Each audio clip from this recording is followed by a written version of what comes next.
Baik, untuk itu saudara kita akan pelajari kenapa Tuhan itu melarang orang tidak boleh berbicara kepada arwah orang mati atau berbicara di kuburan-kuburan.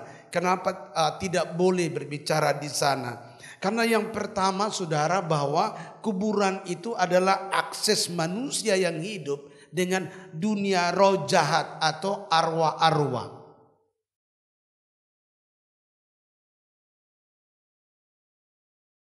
Our Father in Thank heaven, you, Lord, in the name of Jesus. help me please for today. Bless our family. Amen.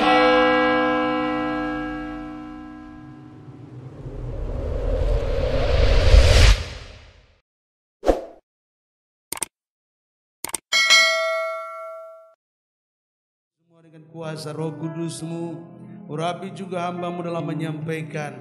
Dan kami percaya kami semua adalah orang-orang yang diberkati oleh Tuhan Yesus. Terima kasih Tuhan. Haleluya, haleluya. Saudara yang siap dengarkan firman Tuhan bersama katakan amin, amin. Silakan duduk kembali Bapak Ibu Saudara yang dikasihi dalam Tuhan. Baik, shalom. Puji Tuhan. Semua sehat-sehat dalam perlindungan Tuhan. Haleluya.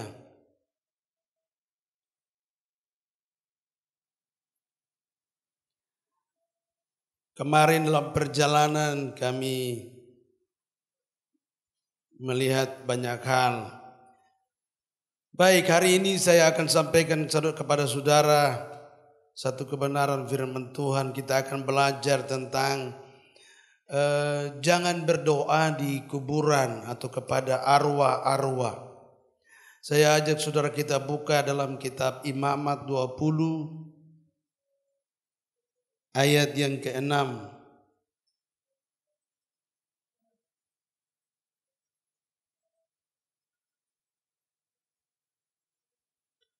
Iya, baik, Imamat 20 ayat yang ke-6.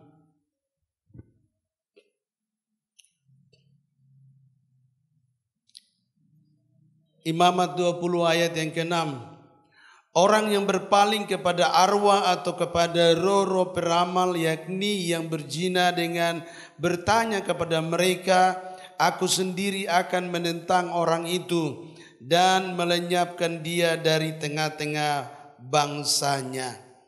Nah saudara, hari ini kita perhatikan saudara tentang jangan atau tidak boleh berbicara ataupun juga berdoa di kuburan. Ini penting sekali karena saudara hari-hari ini tanggal 30 Oktober yang kemarin adalah hari Halloween ya.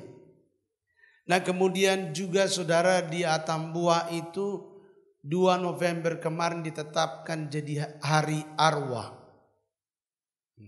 Hari arwah. Jadi satu kota namanya kota Atambua itu punya hari namanya hari arwah. Kita punya hari Senin, hari Selasa, hari Rabu. Tetapi juga ada hari arwah. Khusus untuk orang pergi menyembah ya, di kuburan orang tua atau nenek moyang yang sudah meninggal. Bakar lilin, lalu kasih dia makanan. Lalu ngomong-ngomong sama dia, kakek, nenek kau makan ya, ini ada di sini. Ini ada rokok di sini, ada sirip pinang di sini. Satu kota bisa menyembah kepada arwah. Nah ini satu hal yang tidak sesuai dengan firman Tuhan.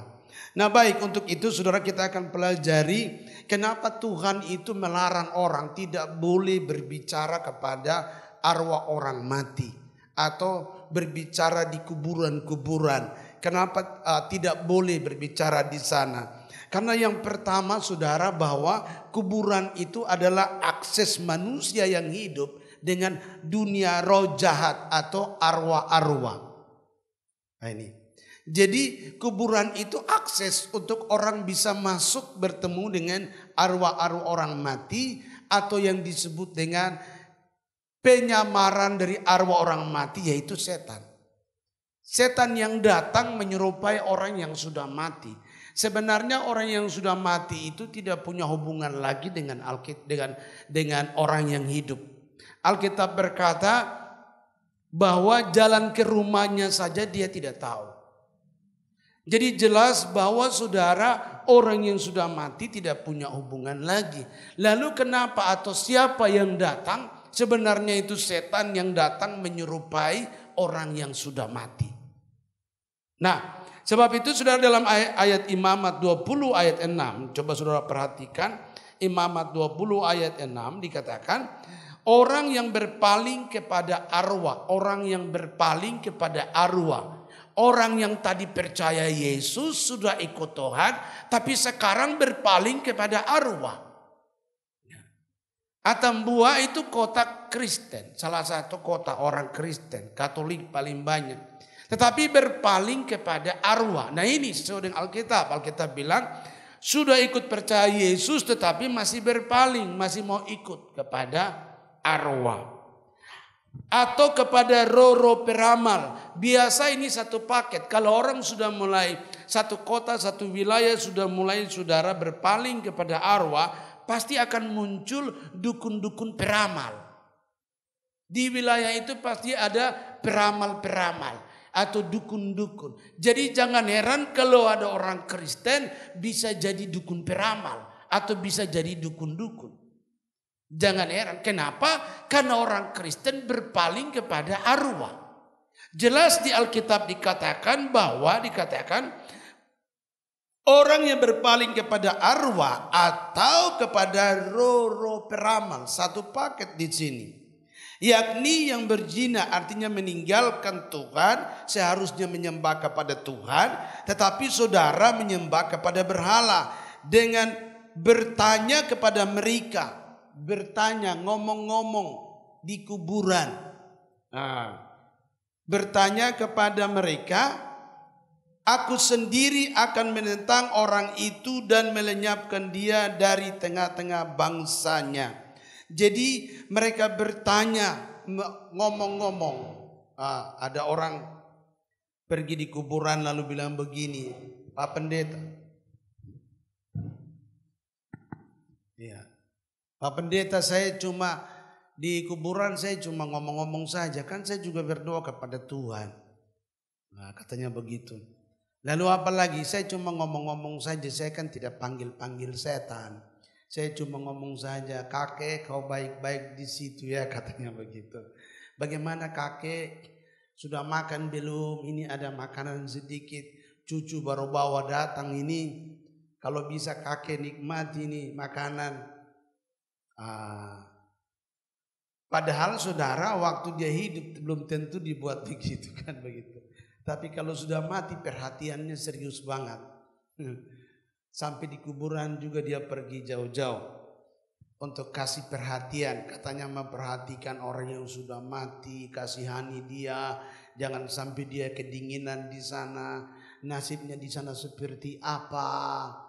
Kayaknya perasaan kita manusia ini saudara begitu senang sekali kalau bisa ngomong-ngomong di kuburan.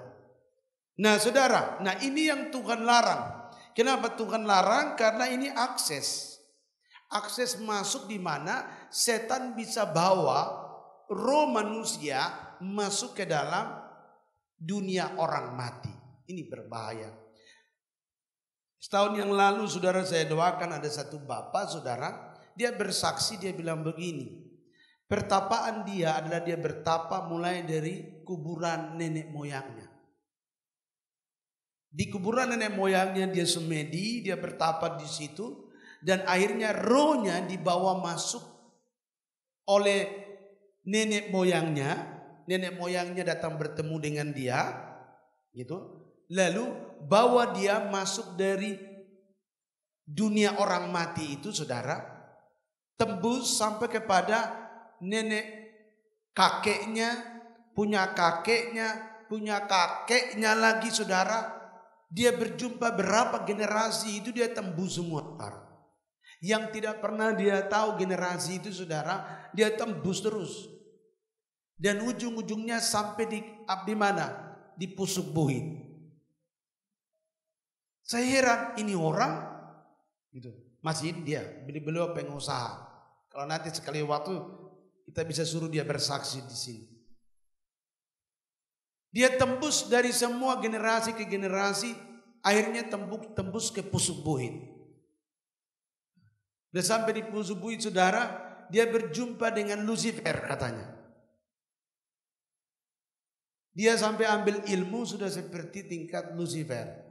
Dan saudara, dia juga sampai menentang Yesus, uji coba. Dia bilang, saya coba, saya tes.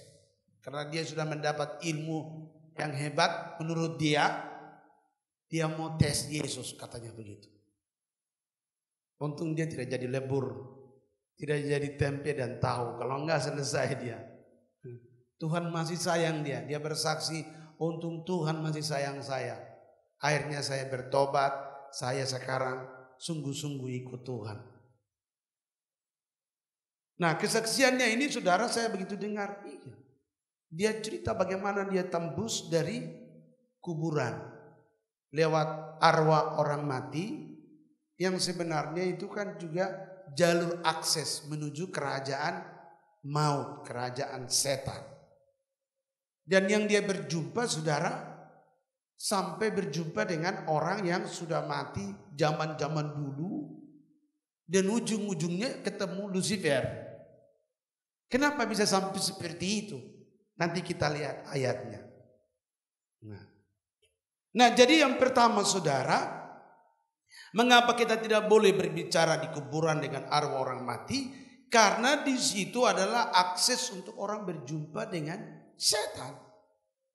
Maka itu biasa orang bertapa bukan di pohon, di warung makan, tidak ada itu orang bertapa di sana.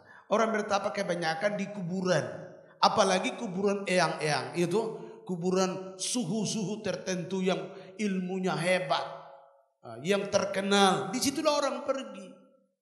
Gitu. Tapi kuburan yang biasa-biasa orang nggak pergi. Nah, kenapa di situ? Karena waktu itu orang yang sakti meninggal, saudara, dulu setannya ikut orang sakti itu. Begitu orangnya meninggal, setannya di mana? Ada di kuburan itu. Jadi penunggu di kuburan itu. Sehingga waktu orang pergi, oh katanya itu kuburan eyang sakti, kuburan si A yang sakti dulu. Sekarang ramai orang pergi bersiara, ramai orang pergi kunjungi, ramai orang pergi untuk bersemedi, bertapa. Kenapa bisa mengatakan itu keramat, hebat, punya khasiat? Karena setan yang mengikuti orang itu ada di kuburan itu. Dan setan itu waktu orang mulai menyembah di situ, ritual di situ, kasih makan di situ, dia hadir. Lalu apa? Setan itulah yang membawa orang yang bersemedi, bertapa di situ masuk ke dalam dunia gaib. Di situlah dia akan mengalami perjumpaan dengan mana? Dengan setan-setan yang lain. Akhirnya dia akan mulai bertapa, dapat lagi ilmu lebih tinggi lagi, sampai setingkat Lucifer katanya. Nah, itu aksesnya. Nah, sebab itu Tuhan larang, tidak boleh kita pergi berbicara dengan arwah orang mati. Tidak boleh. Karena di situ akses untuk setan bisa masuk. Nah, ini bahaya. Dulu di Siantar, di rumah sakit Husada itu ditemukan roh orang setan yang masuk ke dalam dukun nomor 1 waktu itu di Siantar yang meninggal begitu. Jadi dia meninggalnya di ruang UGD-nya itu ya. Lalu setannya itu tinggal di dalam kloset, di dalam wastafel itu, dalam lubang wastafel yang pipa kecil itu. Di ruangan itu, di wastafel itu, saudara, itu suster dokter itu bingung. Sudah siram ini dengan air, obat-obatan, cairan semua untuk supaya tidak bau, tetap bau juga. Berbulan-bulan mereka bersihkan itu kamar kecil yang tempat orang ruangan taruh jenazah itu. Tapi tetap bau juga. Mereka heran, kenapa ruangan ini bau sekali? Padahal tidak ada jenazah, tidak ada apa, sudah bersih, steril. Tapi kok bau terus? Gak lama rumah sakit itu mulai banyak gangguan setan segala macam.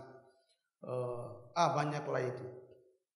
Akhirnya dan masuk ke dalam ruangan itu, mereka dokter dan suster yang kerja itu semakin takut. Mereka takut sekali. Ketakutan mulai menguasai rumah sakit itu, khususnya ruangan itu. Mereka tambah takut lagi, kenapa begini? Tengah malam sering ada gangguan macam-macam. Akhirnya mereka panggil kami pergi untuk berdoa, cari tahu kenapa ini. Ternyata waktu berdoa Tuhan perlihatkan ada seorang dukun, model tubuhnya, rambutnya semua itu pernah meninggal di situ, di ruangan itu. Lalu Tuhan katakan setannya itu sekarang ada tinggal di dalam lubang wastafel itu. Katakan kan roh ya. Itu dalam pipa wastafel itu dia tinggal di dalamnya. Wah. Lalu saya tanya, ini pernah ada dukun sakti yang pernah meninggal di sini. Lalu Pak Dokter Sinaga, ahli bedah itu yang Siantar, beliau ada di situ, kepala rumah sakit juga ada dengan beberapa suster. Lalu Pak Dokter Sinaga bilang begini, iya Pak John, itu orang memang pernah mati di sini. Saya bilang wajahnya begini, kumisnya, rambutnya begini. Iya itu benar, itu dukun sakti di Siantar ini. Dulu di Raya katanya. Saya yang ngurus dia di sini katanya begitu. Oh gitu. Nah ini belakangan ini ruangan ini bau terus karena setannya kembali mencari tempat dia waktu pertama kali keluar dari tubuh itu. Nah, jadi waktu orang itu meninggal, setan itu tidak mendampingi dia lagi, betul? Tapi setan itu keluar. Nah, tapi sekarang saudara dia kembali lagi ke tempat asal mula pertama dia keluar dari manusia di tempat itu. Alkitab bilang setan itu mengembara kemana-mana, dia kembali lagi, dia mau cari tempatnya, betul? Nah, dia cari tempatnya. Mungkin dia lagi tunggu-tunggu di situ, akhirnya dia numpang sementara di wastafel itu. Jadi saya bilang wastafel itu yang bikin bau. Lalu suster bilang begini, benar Pak, di situ kami sudah siram segala macam obat-obatan, tetap baunya memang dari situ. Tidak bisa bersih, bau terus sumbernya dari situ Pak, katanya begitu. Akhirnya saya bilang kalau begitu sekarang kita kumpul dekat wastafel itu, kita berdoa. Kepala rumah sakit Usada, Pak Dokter Sinaga dengan beberapa dokter dan suster lain, kita doa sama-sama di situ. Nyanyi haleluya menyembah Tuhan, selesai kita doa perang. Usir itu setan karena tadi sudah jelas jalurnya dari mana. Hancurkan kuasa dan pengaruhnya dengan nama Yesus. Lalu kita usir dalam nama Yesus. Selesai doa amin. Ruangan yang tadi kami lagi memang berdiri berdoa masih merasakan bau. Begitu amin, bau itu tidak ada lagi. Dokter sama suster juga baku lihat, kok bisa ya tiba-tiba bau tidak ada. Berarti benar. Roh jahat yang pernah mengikuti orang itu saudara, itu kembali lagi mencari tempat. Nah jadi saudara dalam pelayanan kami temukan, sampai kenapa Tuhan melarang orang tidak boleh berbicara dengan orang yang sudah mati. Karena kalau orang mati itu, gitu, dia seumpamanya adalah orang sakti, ilmu hebat, dia mati, setannya nunggu di situ. Waktu di Madiun ada seperti itu. Ada foto-fotonya, kami pergi, orang lagi duduk semedi di kuburan. Wih. Saya coba tanya sama penjaga kuburan itu. Itu kuburan apa itu? Oh itu kuburan dulu pesilat sakti di Madiun nomor 1. Jadi kuburannya dicat warna hitam. Lalu orang duduk bersemedi di situ. Nah, ini kenanya. Nah, baik, itulah yang membuat kenapa Tuhan larang gitu untuk tidak boleh berdoa kepada orang mati, apalagi di kuburan-kuburan. Yang berikut dalam kitab Yesaya 14 ayat 15. Yesaya 14 ayat 15. Ya. Sebaliknya, ke dalam dunia orang mati engkau diturunkan ke tempat yang paling dalam di liang apa? Kubur. Sebaliknya, ke dalam dunia orang mati, dunia orang mati engkau diturunkan ke tempat yang paling dalam di mana? Di liang kubur. Jelas siapa yang diturunkan di liang kubur ini, kalau saudara baca ayat sebelumnya dan seterusnya, ini adalah Lucifer. Setan, pemimpin setan, raja setan dibuang turun dan sampai di liang kubur. Berarti di liang kubur itu ada setan. Betul? Bahkan Alkitab berkata di Yesaya ini, pemimpin setan pun ada di liang kubur. Makanya kenapa orang lebih suka bertapa di kuburan, karena dia temukan yang sakti di situ. Orang Alkitab bilang pemimpin setan ada di situ, apalagi anak buahnya. Nah, nanti kita lihat ayat selanjutnya. Baik, kemudian ayat 18, coba lihat ayat 18.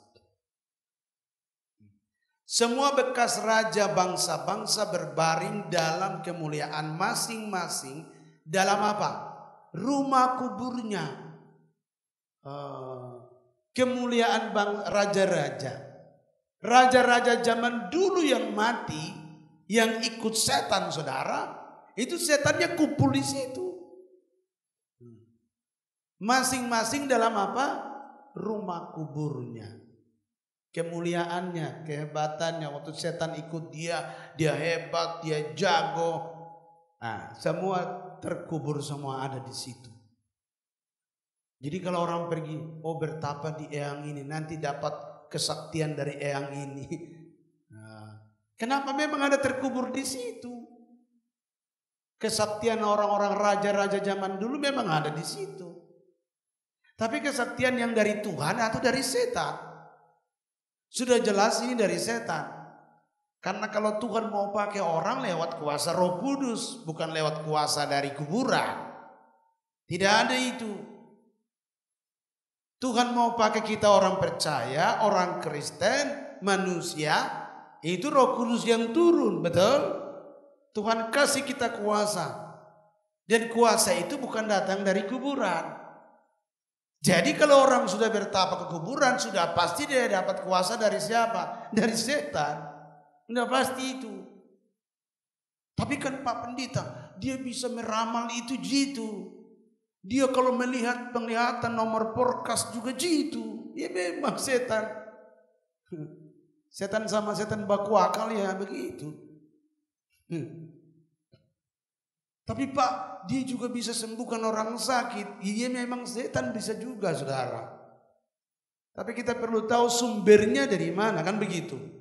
Apa sumber dari Tuhan atau dari setan?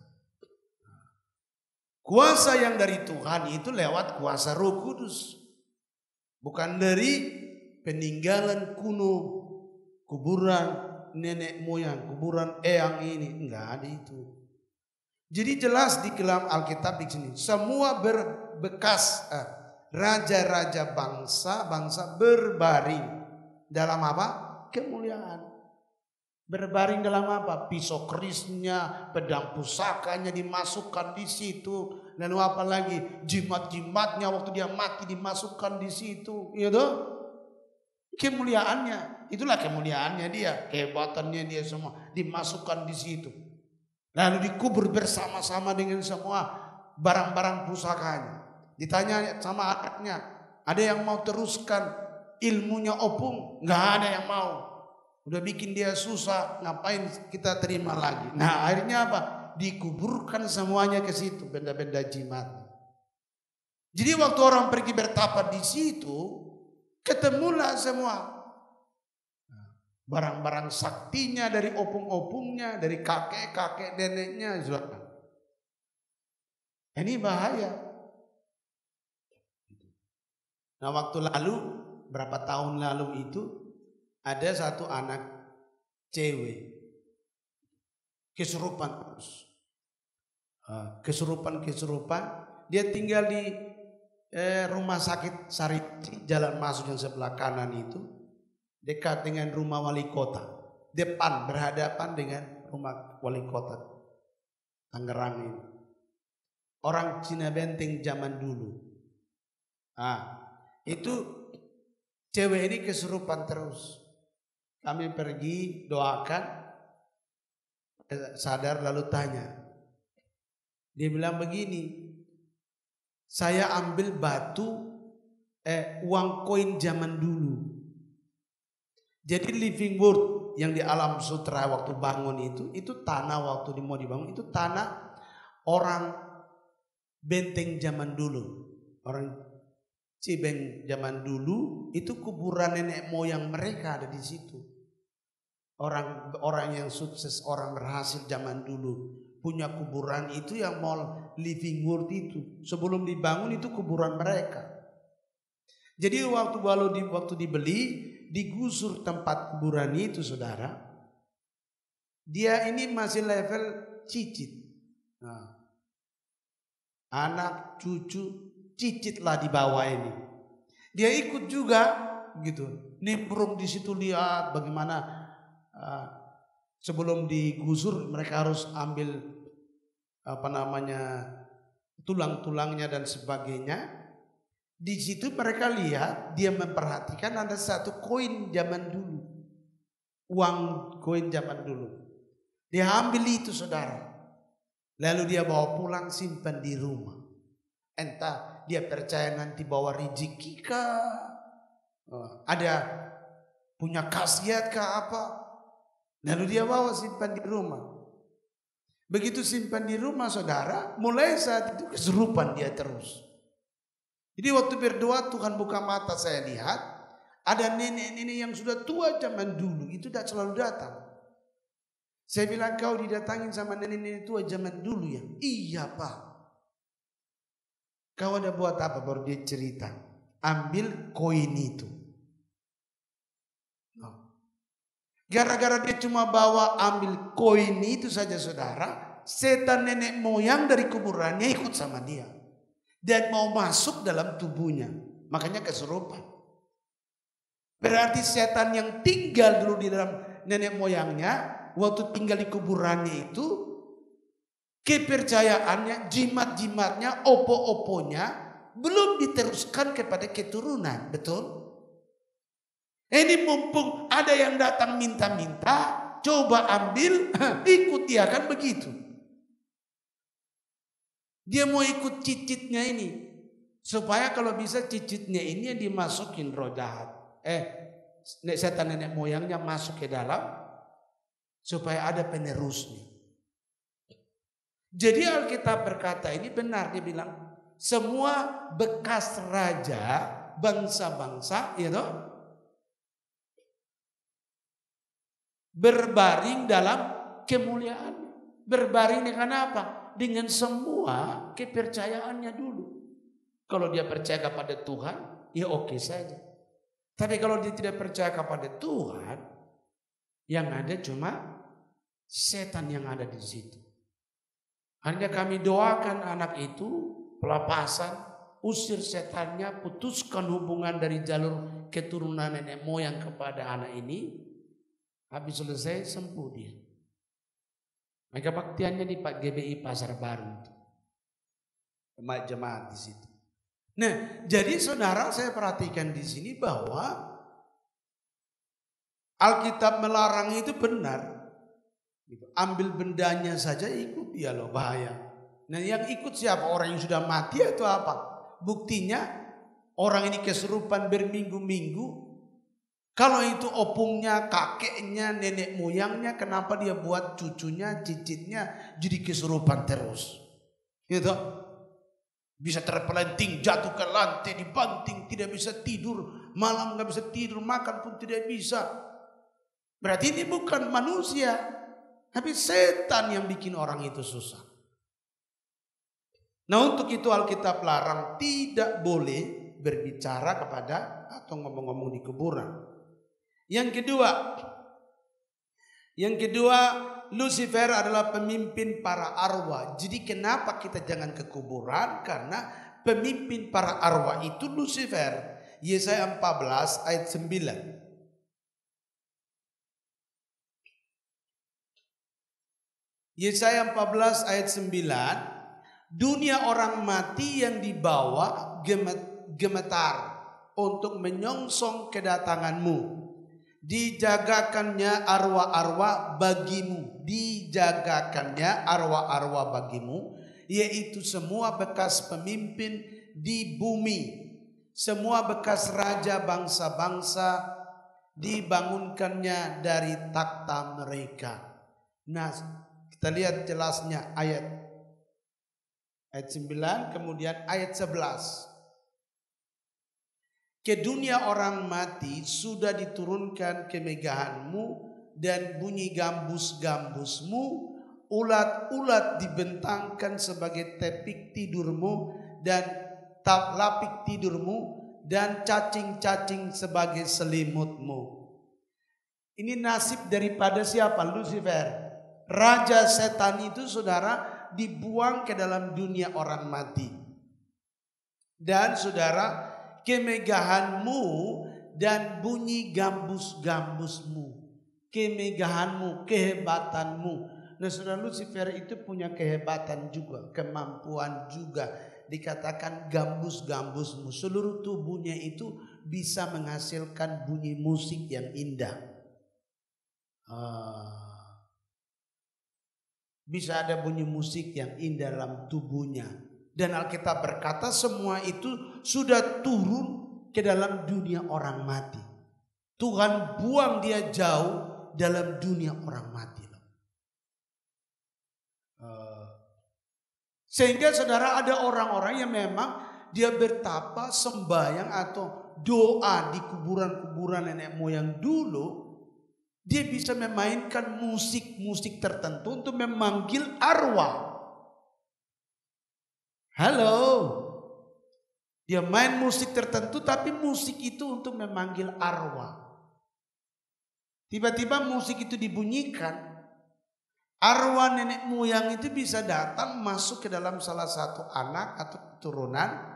Lalu nanti dia mulai ada tanda-tanda orang mulai sebagai media. Betul enggak? Sebagai media untuk nanti ditanya, wah ternyata ini satu sudah jadi nih, begitu musik. Pernah nonton gak acara itu? Pernah kan? Sekarang di YouTube juga ada, coba saudara nonton tuh. Betul gak? Bunyi musik itu memanggil arwah, betul gak? Ya?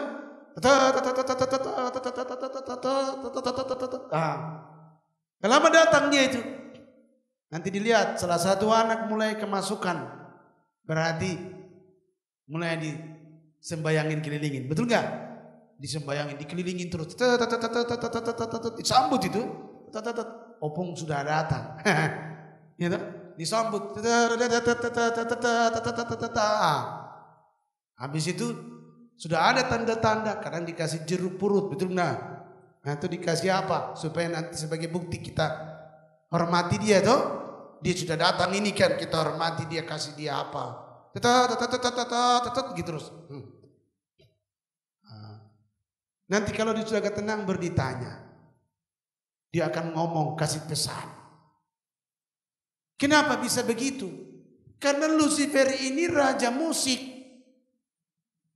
Jago musik dia. Tapi seluruh kemampuannya sudah dibuang ke dalam mana? Dunia orang mati. Jadi jangan heran kalau ada manusia bertapa di kuburan. Dia dapat gitu, jago main musik. Tapi jago main musik bukan untuk Tuhan. Untuk apa? memanggil arwah orang mati. Ada orang-orang tertentu memang dia jago di situ, betul nggak? Tapi kalau suruh main musik di gereja belum tentu dia bisa panggil Tuhan hadir. Tapi kalau dalam upacara, ritual, tradisi, budaya, dia yang diundang. Karena kalau dia yang main kecapi itu, dia yang main gundang itu, hadirlah. Gitu. Hadirlah, dihadirilah. Seperti KKR tuh, hadirilah. Telah datang dia dari Pusubuhi. Atau telah datang dia. Nah, ritual itu masih berjalan. Di mana? Di orang Kristen sendiri yang buat. Kenapa masih begitu? Karena kepercayaan ngomong-ngomong panggil arwah masih ada di kekristenan. Ini. Makanya tidak, apalagi kalau waktu pelepasan itu, di pelepasanlah ketahuan. Yang pernah ikut acara-acara begitu nanti pelepasan baru ketahuan anak cucunya mau diikuti. Itu. Untuk kemarin yang PT Panarup itu, waktu di retret 3 hari. Itu pelepasan banyak yang kemasukan roh dari nenek moyang, betul? Sampai yang lain sudah pulang, terakhir saya pulang sendiri. Karena harus doakan sampai semua tuntas. Ini saudara. Jadi setan-setan itu ikut lewat ritual-ritual musik. Begitu musik dinaikkan. Nah, musik ini musik siapa dulu? Yang kasih musik itu dia jago itu siapa yang kasih? Setan atau memang karunia dari Tuhan? Hampir setiap budaya tradisi itu ada, bukan hanya satu suku ya. Masing-masing dengan dia punya, oh bunyi ini untuk panggil roh apa. Jadi itu. Ada daerah tertentu tidak dia panggil dengan, kan dia tidak tahu main musik, dia cuma pukul apa? Pukul panci. Poeng-poeng begini dia sudah tahu. Atau gering-gering bunyi, tandanya roh maut datang. Saya pernah bakar itu. Gering-gering yang bunyi itu. Jadi itu dia pakai ilmu kuntilanak. Kalau gering-geringnya sudah bunyi pasti ada orang mati.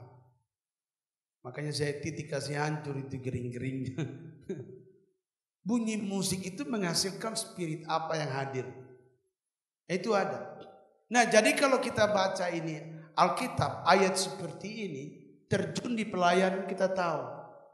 Wah, ternyata di pelayanan baru kita temukan mengerti apa maksud ayat firman ini.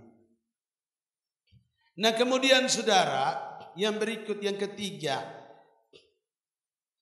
Yang ketiga, kenapa kita tidak boleh? Yang ketiga, tanda tidak percaya kuasa Tuhan. Yohanes 14 ayat 3.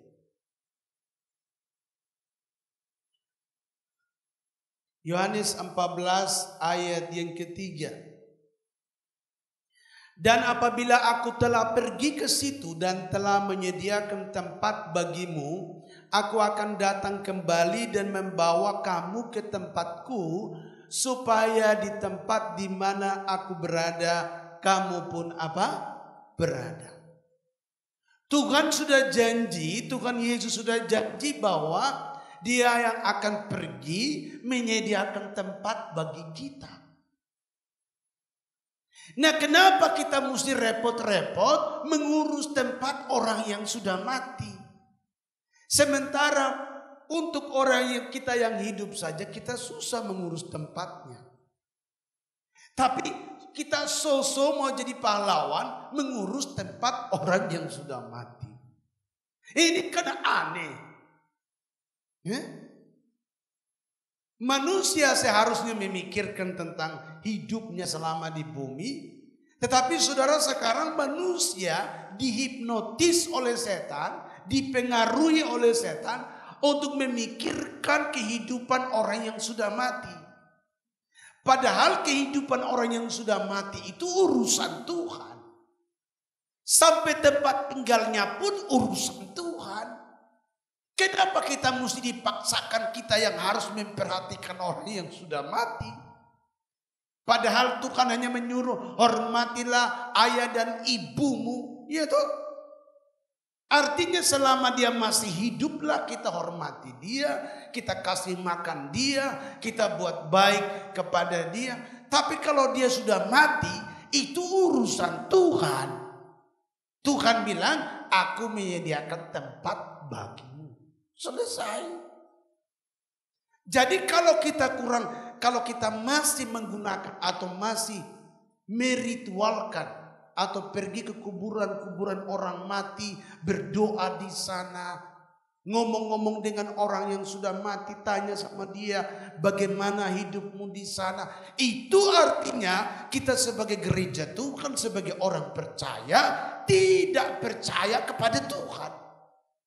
Tidak percaya kepada kuasa Tuhan yang mampu menyediakan tempat yang terbaik bagi yang sudah meninggal. Jadi kalau ada pastor yang pimpin upacara doa di kuburan supaya orang yang sudah mati selamat, orang yang sudah mati punya tempat yang baik, itu artinya itu adalah orang yang tidak percaya janji Tuhan. Tidak percaya kuasa Tuhan, tidak percaya kepada Yesus, bahwa Yesus berjanji, aku pergi menyediakan tempat bagimu. Kemarin saya lihat sendiri bagaimana pastor yang pimpin untuk orang mati di kuburan. Bakar lilin, bikin doa di kuburan. Terlepas itu cara mereka, oke, tapi menurut kebenaran firman Tuhan, ini sudah salah, gitu. Terlepas itu tradisi, itu budaya, tapi menurut firman ini sudah salah. Kita sebagai orang yang percaya kepada Tuhan, kepada Yesus Kristus, kita harus yakin bahwa Yesus sudah siapkan tempat terbaik di sana. Kita tidak perlu ragu lagi tentang hidup dia di sana. Kita tidak perlu lagi ragu, bimbang nasib dia di sana seperti apa. Jangan sampai dia jadi gelandangan di sana. Tidak ada yang kasih makan dia, tidak ada yang perhatikan dia. Kita gak perlu ragu lagi. Sebab Tuhan yang kita percaya, Tuhan Yesus yang hidup, sanggup memelihara orang-orang yang sudah meninggal di sana. Amin. Seperti dia pelihara kita, bahkan dia janji dia menyediakan tempat yang baik di sana. Jadi saya kira ini firman, saudara, ayat ini sudah sangat jelas menjelaskan kepada kita bahwa kita tidak perlu ragu lagi. Kalau kita masih ke kuburan tanya-tanya, itu artinya kita ragu dengan Tuhan. Kita ragu dengan kuasa Tuhan. Kita nggak percaya bahwa Tuhan bisa pelihara. Padahal kita sendiri juga tidak mampu memelihara kita. Tapi kita mau memelihara orang yang sudah mati. Ini kan aneh. Ini tanda kesombongan. Nah, kita lihat.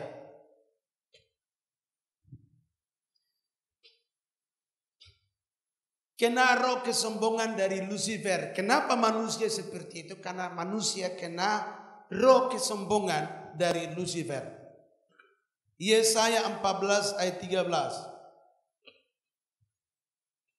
Yesaya 14 ayat 13. Ya. Engkau yang tadinya berkata dalam hatimu, aku hendak naik ke langit, aku hendak mendirikan takhtaku mengatasi bintang-bintang Allah, dan aku hendak duduk di atas bukit pertemuan jauh di mana? Sebelah utara. Yang mengatakan ini adalah Raja Setan. Dia mengatakan bahwa aku hendak naik ke langit, aku hendak mendirikan takhtaku mengatasi apa? Bintang-bintang Allah. Aku hendak duduk di atas bukit pertemuan yang jauh di sebelah apa? Utara. Dan kemudian ayat 14. Aku hendak naik mengatasi ketinggian awan-awan. Hendak menyamai siapa? Yang maha tinggi. Aku hendak menyamai yang maha tinggi. Lucifer, raja setan itu ingin menyamai yang maha tinggi. Yesus itu berkata, aku pergi menyediakan tempat bagimu, itu sudah fix. Tetapi manusia juga mau mengatakan, aku juga mau bangun rumah nenek moyangku. Aku juga mau memperhatikan kehidupan nenek moyangku di sana. Tuhan, kalau Engkau bisa, aku juga bisa, Tuhan. Ini tanda kesombongan. Di mana manusia kemasukan roh Lucifer, raja setan, untuk dia mau menyaingi Tuhan. Tuhan berkata, aku pergi menyediakan tempat bagimu. Tapi manusia juga berkata, saya juga bisa memperhatikan kuburan opungku. Saya juga bisa memperhatikan masa depan dia di sana. Saya juga bisa kasih dia babi kerbau di sana. Makanya korban-korban binatang untuk orang mati, pesta untuk orang mati itu lebih mahal dibandingkan dengan orang hidup. Kenapa demikian? Karena manusia mulai sombong, mulai angkuh, mulai merasa bahwa dia bisa kasih makan orang yang sudah mati. Padahal hidupnya juga susah, kasih makan dirinya sendiri juga susah. Tetapi karena sudah kena roh kesombongan, habislah semua dana, upaya untuk apa? Kasih makan orang mati.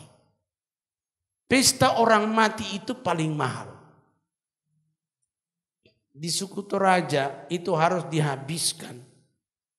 Kalau yang bangsawan harus beli sapi putih. Ada istilahnya itu, nama sapi itu. Dan itu sekarang karena tidak ada lagi yang mempersiapkan itu, dibeli sampai ke Australia loh. 1 miliar lebih harganya. Orang berani beli sapi putih itu baru hanya cuma simbol. Belum, kalau yang lain kerbau 100 ekor, babi 100 ekor, itu mah sudah biasa. Tapi kalau kerbau 100, babi 100, belum ada sapi putih, belum sah.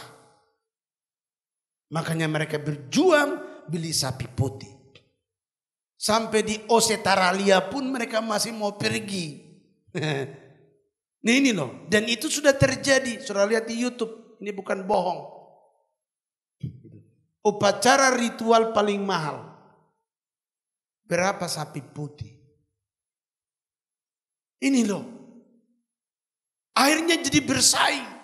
Si A kemarin dia punya tugu lebih sudah tinggi. Saya punya opung ini lebih jago dulu. Saya harus bikin dia punya tugu lebih tinggi lagi. Setan bikin apa? Bersaing dalam kesombongan.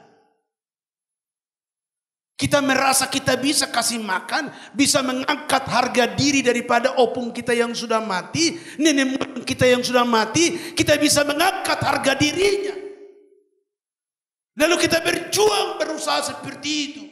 Ternyata kita sedang kena penyakit namanya penyakit Lucifer. Masuk ke dalam diri manusia. Lalu manusia mulai seolah-olah berkata kepada Tuhan Yesus, kalau Engkau bisa menyediakan tempat bagi opungku yang ada di sana, aku juga bisa. Ini penyakit Lucifer. Setan bilang begini, aku hendak naik mengatasi ketinggian awan-awan, hendak menyamai yang maha tinggi. Kalau Tuhan bisa menyediakan rumah bagi opungku di sana, aku juga mau kirim kerbau buat dia. Aku kirim kerbau putih lebih bagus lagi. Nah, kalau waktu upacara kematian hanya bunuh ayam, bunuh kambing, sekarang ada ritualnya, aku kirim kerbau putih.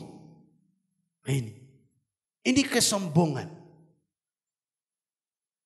Jelas bahwa dibalik daripada arwah kematian itu apa?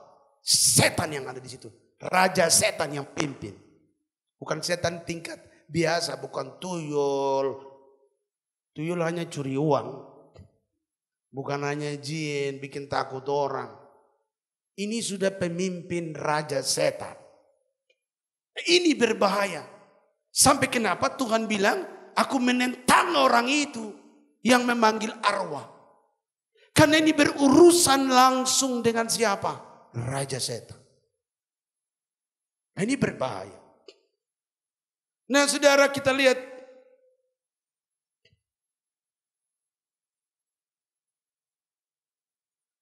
ayat yang kedua, Imamat 20 ayat 6. Jadi Imamat 20 ayat 6.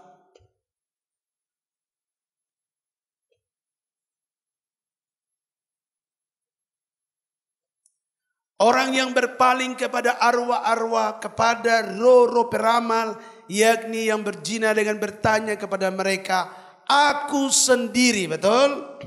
Tuhan menentang orang yang melakukan demikian. Aku sendiri akan menentang orang itu dan melenyapkan dia dari apa? Tengah-tengah bangsa. Jikalau gereja orang percaya mulai melakukan ritual dengan orang mati, maka Tuhan sendiri yang akan berurusan. Kenapa Tuhan yang langsung berurusan? Karena di balik arwah orang mati itu ada raja setan di sana. Makanya Tuhan bilang Tuhan sendiri yang akan berurusan. Ini sudah tidak main-main loh. Kalau sampai Tuhan bilang Tuhan sendiri akan berurusan. Ini bukan penguasa kecil. Bukan tuyul yang ada di balik itu. Tapi ini sudah raja setan yang menipu ada di balik itu. Makanya Tuhan bilang aku sendiri yang akan berurusan. Nah saudara, berarti kita melihat di sini bahwa hal ini tidak baik sekali. Dan ini sementara ini sedang mulai tumbuh di mana-mana. Setan yang disebut roh maut sedang beraksi. Dia mulai menipu dengan berbagai macam hal. Termasuk saudara, di hari raya seperti ini kemarin itu dari Mesir juga mulai bikin ritualnya. Kuburan Firaun. Di bulan-bulan ini juga. Kuburan Firaun itu lagi diritualkan, lo bayangkan. Artinya kuburan seluruh dunia yang sakti-sakti sudah lagi pergi di situ. Sekarang di Indonesia kelihatan itu lebih di bahasa sederhananya begini. Bersiara katanya begitu. Kami coba bersiara kepada orang-orang kudus zaman dulu. Ada lagi tulang-tulang orang manusia, orang-orang kudus zaman itu disembah. Datang disembah. Nah, ini kan sudah aneh.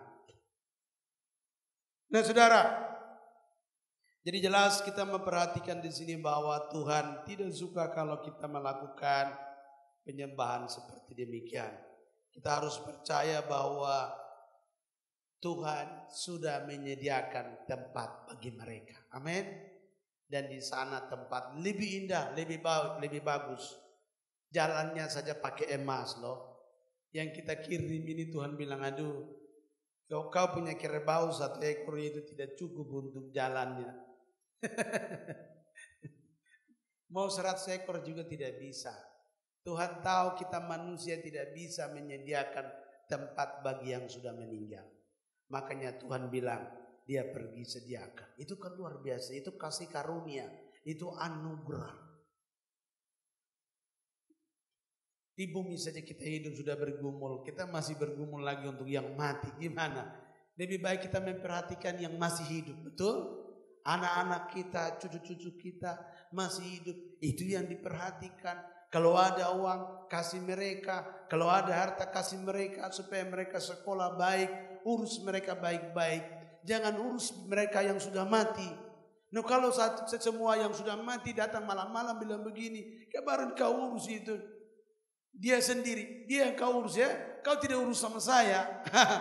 Saya juga punya kuburan ini belum dibangun. Nah, kalau semua orang mati yang dari zaman nenek moyang kita demo saudara, kita yang hidup yang repot. Betul enggak?